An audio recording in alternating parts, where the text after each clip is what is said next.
வணக்கம். இன்றைய முக்கிய செய்திகள்.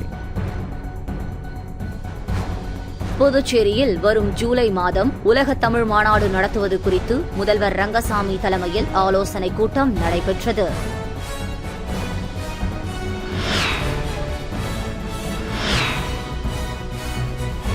புதுச்சேரியில் 7 பேரிடம் பல்வேறு வகைகளில் 5.27 லட்சம் ரூபாய் மோசடி செய்த மர்ம நபர்களை சைபர் கிரைம் போலீசார் தேடி வருகின்றனர்.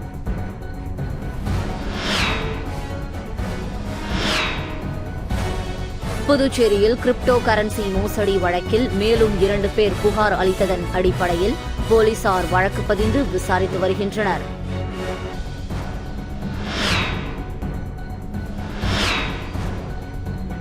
ஆலங்குப்பத்தில் குடிபோதையில் இறுதி சடங்கில் தகராறில் ஈடுபட்ட 4 பேர் கைது.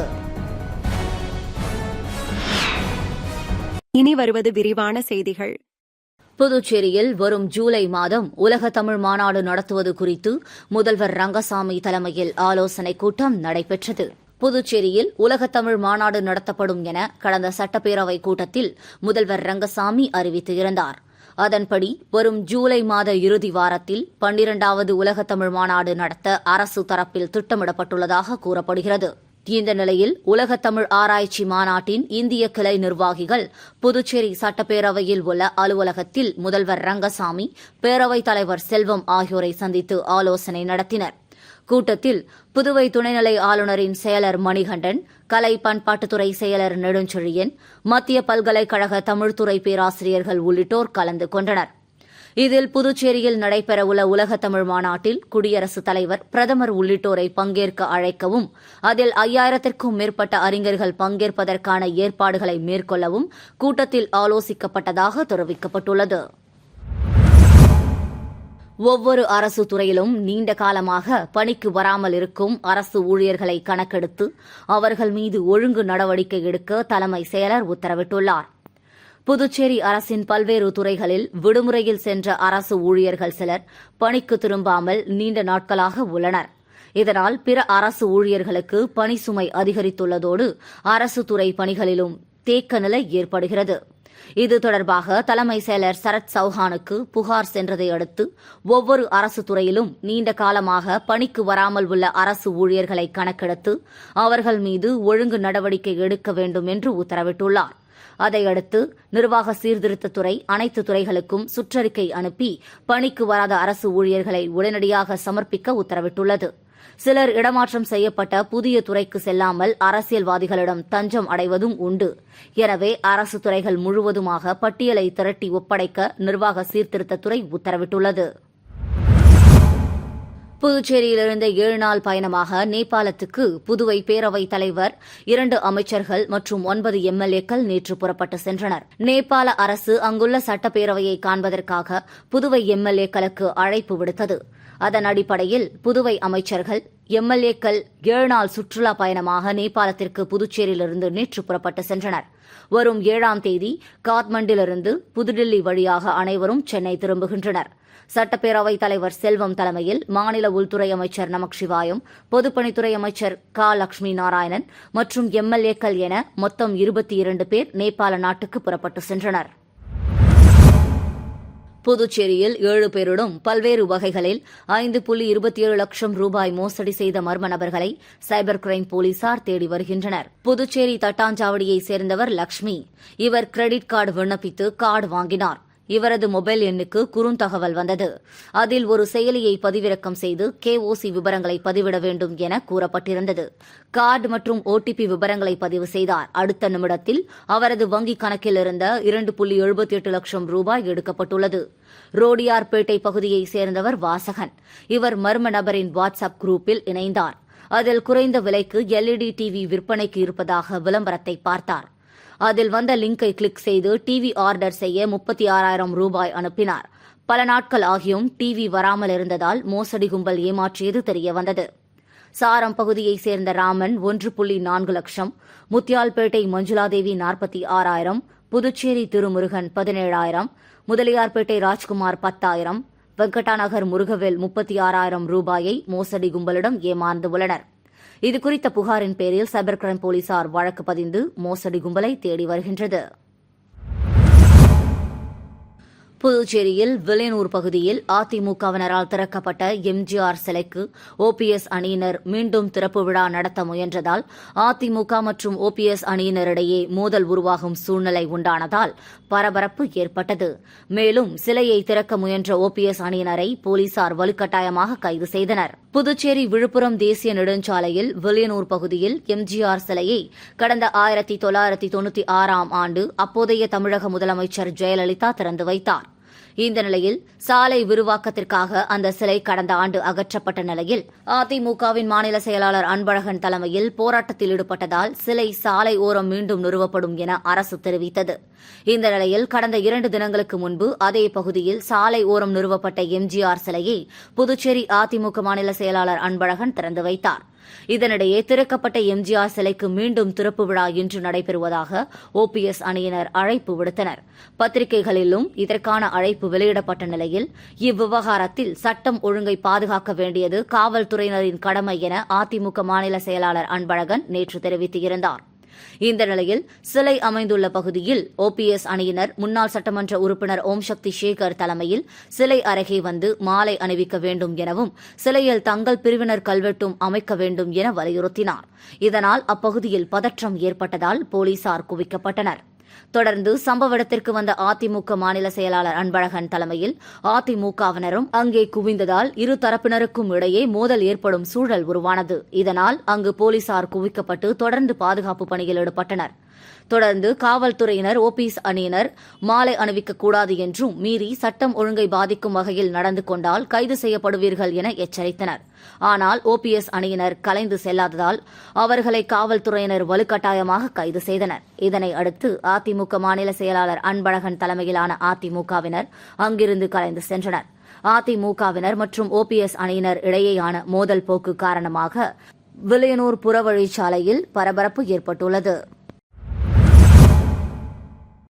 புதுச்சேரியில் கிரிப்டோ கரன்சி மோசடி வழக்கில் மேலும் 2 பேர் புகார் அளித்ததன் அடிப்படையில் போலீசார் வழக்கு பதிந்து விசாரித்து வருகின்றனர். புதுச்சேரியைச் சேர்ந்தவர் அசோகன். இவரிடம் இணையதளத்தின் மூலம் அறிமுகமான மர்ம நபர்கள் கிரிப்டோ கரன்சி முதலீட்டில் அதிக லாபம் பெறலாம் என கூறி ரூபாய் 98 லட்சம் வரை மோசடி செய்துள்ளனர்.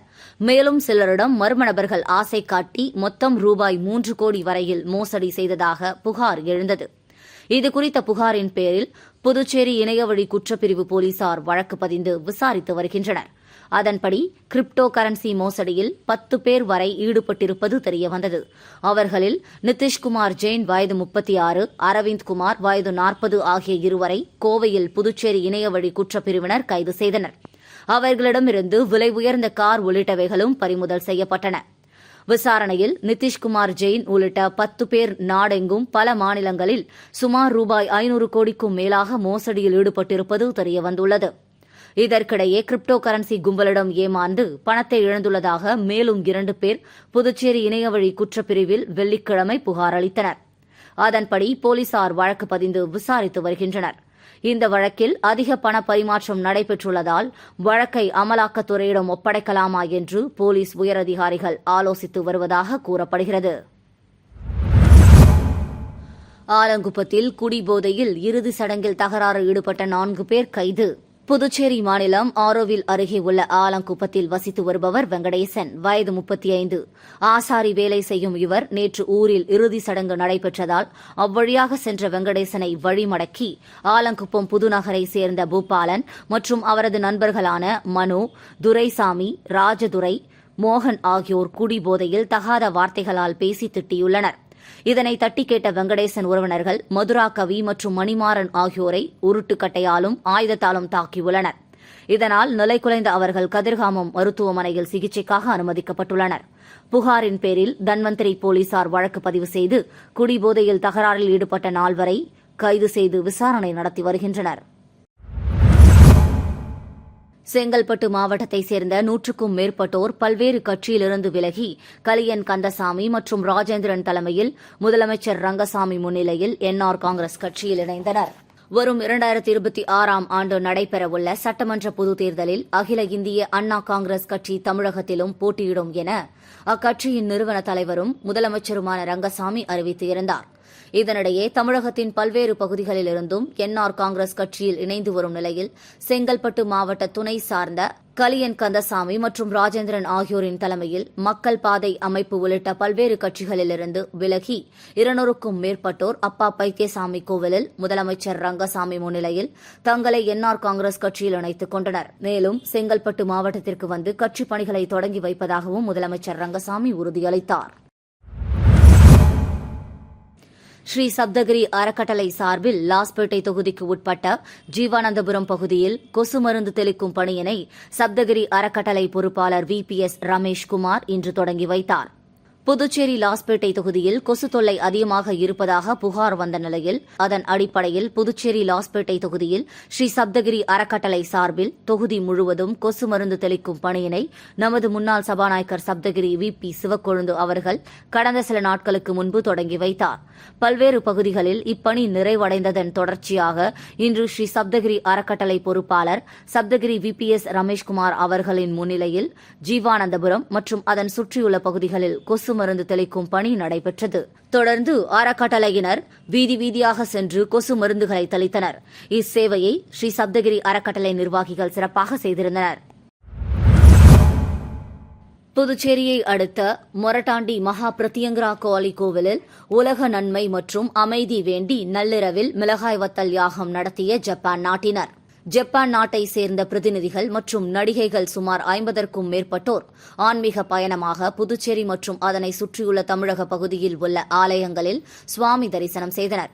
தொடர்ந்து உலக நன்மை வேண்டியும் அமைதிக்காகவும் புதுச்சேரியை அடுத்த மொரட்டாண்டி பகுதியில் அமைந்துள்ள உலகிலேயே மிக உயரமான மகா பிரத்யங்கரா காளி ஆலயத்தில் நள்ளிரவில் மிளகாய் வத்தல் யாகம் நடத்தினார்கள். ஆலய பீடாதிபதி நடாத்தூர் ஜனார்த்தனன் சுவாமிகள் தலைமையில் நடைபெற்ற பூஜையில் 108 கிலோ மிளகாய் வத்தலும் உட்பட 108 யாகப் பொருட்களை கொண்டு பூஜைகள் நடைபெற்றது. இதில் இந்திய முறைப்படி வேத மந்திரங்கள் ஓதியவாறு ஜப்பான் நாட்டினர் பூஜையில் கலந்து கொண்டு காளியை வழிபட்டனர். மீண்டும் இன்றைய முக்கிய செய்திகள். புதுச்சேரியில் வரும் ஜூலை மாதம் உலக தமிழ் மாநாடு நடத்துவது குறித்து முதல்வர் ரங்கசாமி தலைமையில் ஆலோசனைக் கூட்டம் நடைபெற்றது.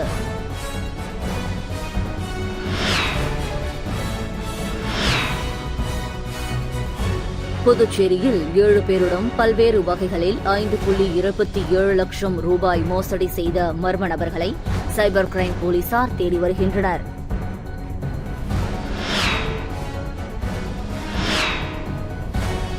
புதுச்சேரியில் கிரிப்டோ கரன்சி மோசடி வழக்கில் மேலும் 2 பேர் புகார் அளித்ததன் அடிப்படையில் போலீசார் வழக்கு பதிந்து விசாரித்து வருகின்றனர்.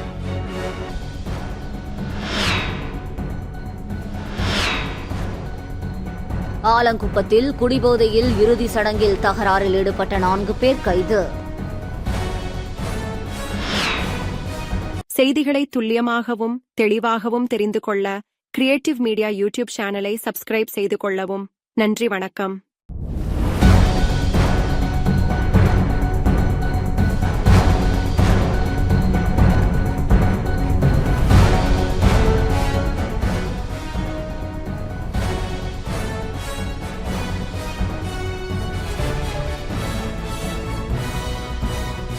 நம்ம சேனலை சப்ஸ்கிரைப் பண்ணுங்க, லைக் பண்ணுங்க, ஃப்ரெண்ட்ஸ்க்கும் ஷேர் பண்ணுங்க.